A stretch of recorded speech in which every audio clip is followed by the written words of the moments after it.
Hello and welcome. My name is Ryan Downey and I'm here to present my C++ project for ee304.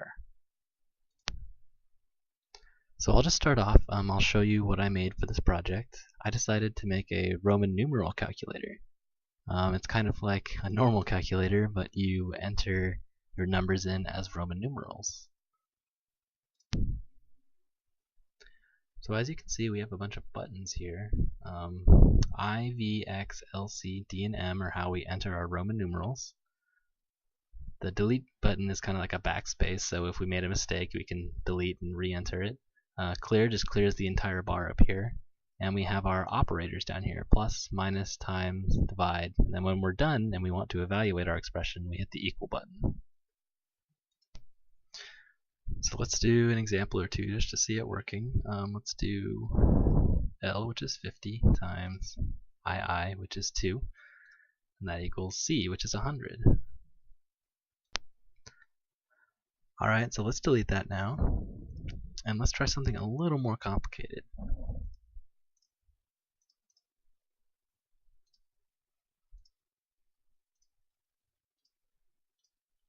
So I have 50 times 2 plus 100 divided by 4. And this calculator follows the order of operations, so the multiplication and division should execute before the plus is executed. So let's see if that's true. And our answer is 125. So that's the gist of the calculator. There are a few drawbacks to this calculator because it uses Roman numerals. If you enter the Roman numeral wrong, it's not going to be able to tell what you typed in. And Roman numerals can only display integer values between 1 and 3,999. So we're not going to be able to get any decimal values, no negative values, and anything larger than 3,999. Okay, so let's dive into the code now. Here you see I have 3 main files that I have my code in. So I have my main file, which is this Roman numeral calc.cpp. This is where the main function runs. This is where I set up the window and all the graphical stuff that you see. I also created my own class for storing Roman numerals. I created the Roman numeral class, and it has an associated header file which just sort of outlines some of the functions and variables that go along with our Roman numeral class. So we'll start by going over my Roman numeral class that I created. We'll start here in Roman numeral.h. Here we have our 2 constructors. This is how we make a new Roman numeral object. We can do that in 2 ways. We can either pass it a string, which has our Roman numerals, such as i's, v's, m's in it, or you can pass it an integer value, and it'll calculate the other one based on whichever one you put in when it creates the class. We also have our 2 access functions, so this is how code outside of the scope of our individual object can access the integer and string values inside of our Roman numeral. There's also some private variables and functions that go along with this. So this int value and string numerals are the private values that this Roman numeral holds. The value is obviously our integer value that it's storing. Our string is the string of i's, v's, etc. There's 2 constants that I have. They're basically lookup tables that I use when I'm calculating between integer and string. I'll show you a little bit more in detail later and why those are declared static. And then I have 2 functions here that sort of convert between the 2 strings and ints. And lastly, I have these 4 functions down here which just sort of implement our different operations that we can perform on Roman numerals. They're outside the scope of the class, but they operate on Roman numeral objects, so I figured they should probably be in the Roman numeral class file. Alright, so let's get more into the code of the class. So we'll go over to Roman numeral.cpp.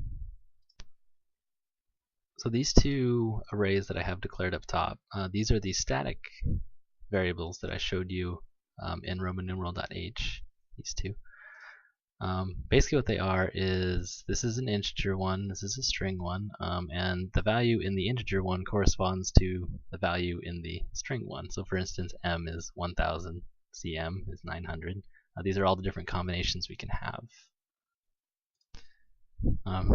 Next I have the code for my two different constructors here that I was talking about. These are our get functions, which get the values of the decimal value in the string from inside our Roman numeral. And here is a bigger function. So this is the function that converts a string into the integer. The string will come in the form of i's, v's, m's, c's, that sort of thing. And it needs to be converted to an integer so we can perform arithmetic operations on it. So basically what we do is we have a total variable here that'll store sort of the running total as we're counting up the different characters that we're iterating through this string. I is sort of the integer that we're going to use to iterate through it.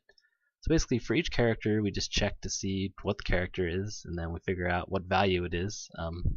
For certain characters we'll take into account the next character, because for instance IV is equal to 4, so we'll do that and then just skip the next character.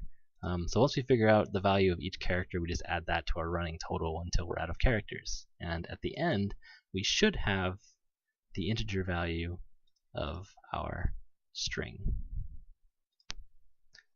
Our next function is sort of the opposite of the function above. It takes an integer value and converts it into a Roman numeral string.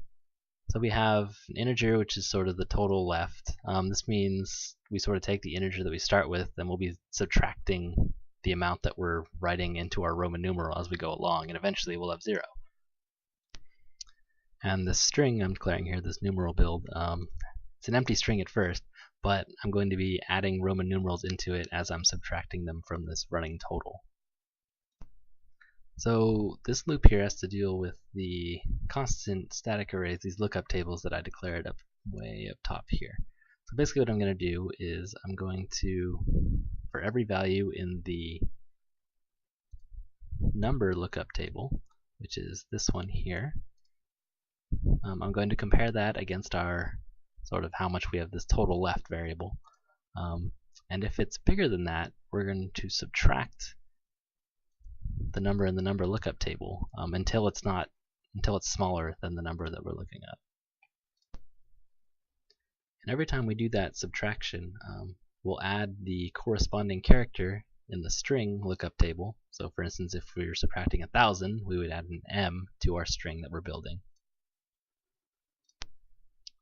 So we do this until we've gotten through all the lookup tables, and because the lookup table ends with 1, and these are integer values, it should reach 0 at the end. These last 4 functions just code for the arithmetic that's performed to add, subtract, multiply, and divide. Alright, so let's hop on over to the main file here. It's Roman numeral calc. There's probably some explaining to do about some of the things in here. So we have these definitions I defined. These just correspond to the different elements of our window that I'm creating. Basically each element, each button, each little static text object needs its own unique ID, so I just define those at the top. Next comes a forward declaration for the Windows procedure. This basically is just a procedure that's called every time an event happens in a window. So a user clicks on something, so it changes a value in one of the text boxes or something like that. This function gets called. Next come a couple other functions that I created. The update text function. Basically every time someone clicks a button and it puts whatever the value of that button is into the window, that's what this function does. And this other function here is when someone presses the equal sign, it attempts to evaluate the expression that the user entered. And then we have our winMain function. This is sort of the Windows API equivalent of the main function. Basically just sets up our main window and begins the message polling loop down here. I won't go too much into detail about that, just some parameters set up the window, the width and such. So this is that Windows procedure function that's called every time an event occurs in the window. So we have here what happens when it's created. I have a window setup function, which basically just sets up some of the buttons and stuff inside the window. And the main thing is WM command. This is what happens whenever any of the sub windows in our window is sort of tampered with, clicked on, etc.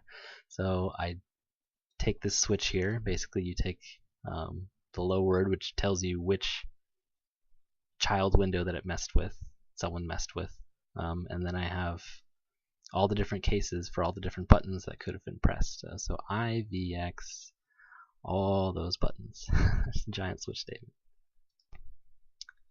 So for most of these, I just sort of set a char symbol for what was pressed, and then I call my update text function to update the main text edit bar at the top. For the clear function, I just set the text inside of that to be a blank string so that it basically clears everything out of it.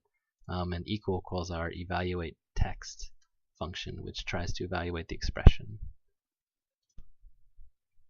And then this WM destroy case is just what happens when you close the window.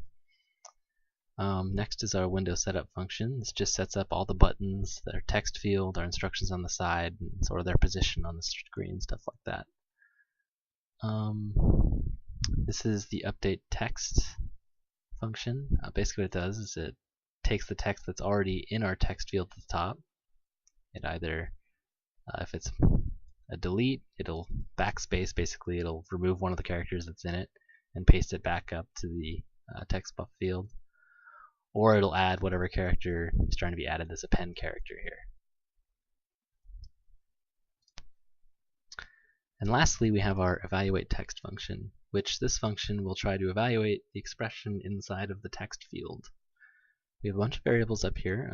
We have our valid characters string. This is just a string of all the valid Roman numeral characters so that we can differentiate them from the operators.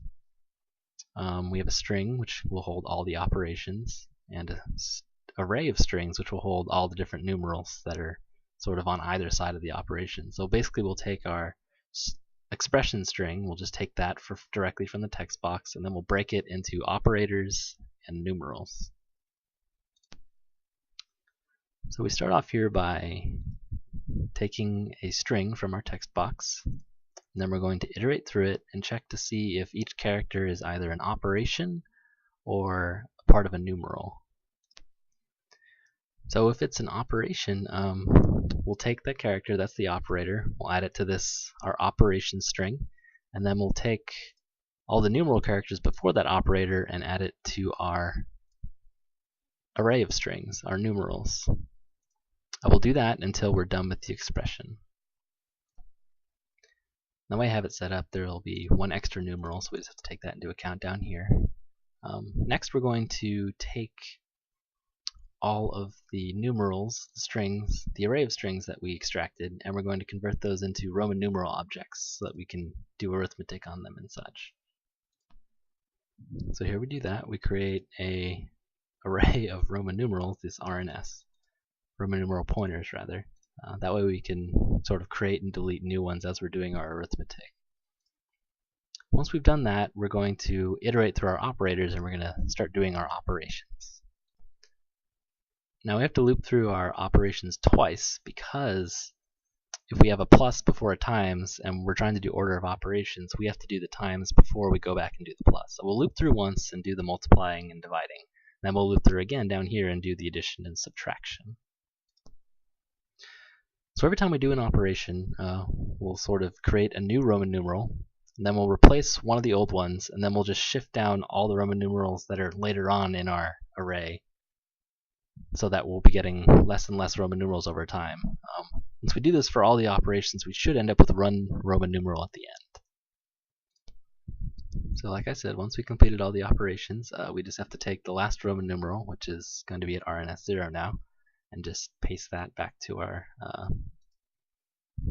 edit text, and then we'll be done.